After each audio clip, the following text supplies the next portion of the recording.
Hi అండి. ఇదైతే నేను రథసప్తమి రోజు ఏసిన ముగ్గండి. అప్పటి నుంచి పోస్ట్ చేద్దామనుకుంటే అస్సలు సమయమే దొరకలేదు. కొంచెం బిజీగా ఉన్నానండి. నాకైతే ముగ్గులు పెద్ద ఎక్కువ రావండి. ఎందుకంటే ఇంతకు ముందు దాకా నేనున్న హౌసెస్ అన్నీ మిద్దె పైనే ఉండేదాన్ని. సో, నాకు ముగ్గేసేంత అవకాశం ఎప్పుడూ రాలేదు. ఈ యూట్యూబ్ స్టార్ట్ చేసేదానికి ముందే మేము ఇల్లు షిఫ్ట్ అయ్యున్నాము. సో, ఇప్పుడు నేనే ముగ్గేస్తున్నాను. అంత అలవాటు లేదు కాబట్టే చెయ్యి అంత స్పీడ్‌గా అయితే తిరగట్లేదు. కానీ ఆడపిల్లలకి ముగ్గులంటే చాలా ఇష్టం కదండీ! వాళ్ళకి ముగ్గులతో ఉన్న అటాచ్‌మెంటే వేరు. చిన్నప్పుడైతే సంక్రాంతి అప్పుడు మేమైతే ముగ్గులకు భలే హడావిడి చేసేవాళ్ళము.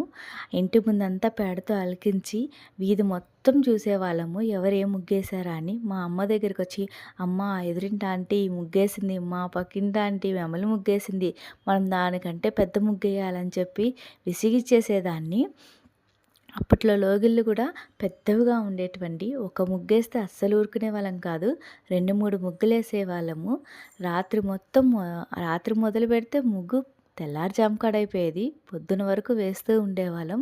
ఆ ముగ్గు వేస్తున్నంత సేపు అమ్మ పక్కనే కూర్చునేవాళ్ళము.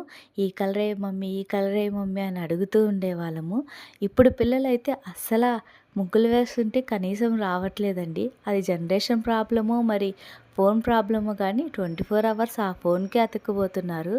మన జనరేషన్‌లో అయితే మమ్మీ వాళ్ళతో టైం స్పెండ్ చేసేదైతే ఎక్కువగా ఉండింది. ఇప్పుడు పిల్లలైతే ఫోన్‌కే ఎక్కువ ప్రిఫరెన్స్ ఇస్తున్నారు. సో, మీ పిల్లలు ఎలా ఉన్నారండి? మీరు ముగ్గు వేసేటప్పుడు మీకు హెల్ప్ చేస్తున్నారా? లేకపోతే ఫోన్ చూస్తున్నారో కామెంట్ చేయండి. అలాగే లాస్ట్‌కి ముగ్గు ఎలా వచ్చిందో చూసారు కదండీ!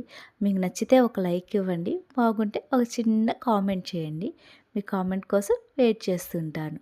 మీ వసుంధర.